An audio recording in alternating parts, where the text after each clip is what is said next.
با مقصد در عمل تطبیق نمودن قانون جمهوری تاجیکستان درباره مراجعت شهروندان طبق نقشه چهاربینی مقامات اجرایی حکومت دولتی ولایت خرطوم در نویه دوستی واخوری شهروندان با معاون اول رئیس ولایت رهبریت نویه رهبران تشکیلات و مؤسسه و رئیسان جماعت‌های شهرک و دهات دایر گردید. در این واخوری ساکنان نویه اوید به مشکلات جای داشته به مسئولین مراجعت نمودند. از جمله ساکنان جماعت شهرک خرمدیار دهه شهر نو اوید عوض نمودن سیمچوب‌های فرسوده شده به بتونی که 25 عدد را در بر میگیرد مراجعت نموده برای حل این مسئله با مسئولین شبکه‌های برق نویه دستور داده شد که برای برطرف نمودن این کمبودی چاره‌های ضروری اندیشند. اینچنین رئیس محله دهه قبادیان جماعت مذکور اوید ساختمان مؤسسه نوی تعلیمی مراجعت نموده ابراز داشت که نزدیکترین تعلیمگاه در مسافت 3 کیلومتر جایگیری بوده برای خوانندگان خیلی مسافت دور می باشد. برای ساختمان مؤسسه در این دهه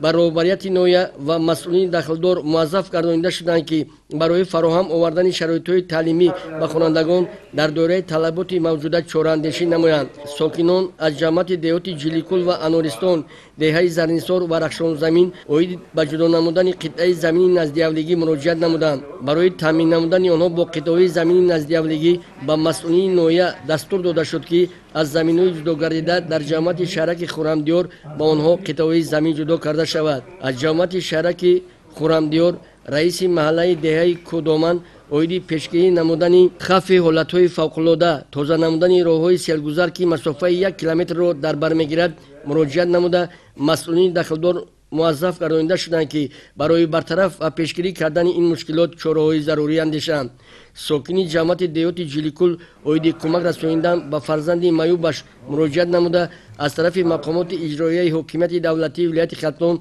به این عائله کمک یک وقته پولی و عربچه معیوبی داده شده. به رهبریت نویه دستور داده شد که برای نگاهبین تامین دارووری به این عائله مساعدت نمایند. همچنین شهروندان از جماعت دهات دهقان‌آباد اوید تازه کردن زبرو زکشا و از جماعت دهات نوری بخش اوید به آب پلیزی در موسم آبرسانی تامین نمودن دهه نوابود مراجعت نموده برای حل این مشکلات به مسئولین ریاست بهداشت زمین و آبیاری ولایت و زیرتابع آن در نویه دستور داده شد که برای حل این مسئله تدبیرهای ضروری اندیشیده در مهلت‌های کوتاه‌ترین این مشکلات را حل نمایند. در انجام واخوری معاون اول رئیس ولایت برآمد نموده تاکید بر آن داشت که برای برطرف نمودن کمبودی‌های جای داشته مسئولین نویه را لازم است که در دایره شرایط امکانیت‌ها آنها را حل و فصل نمایند.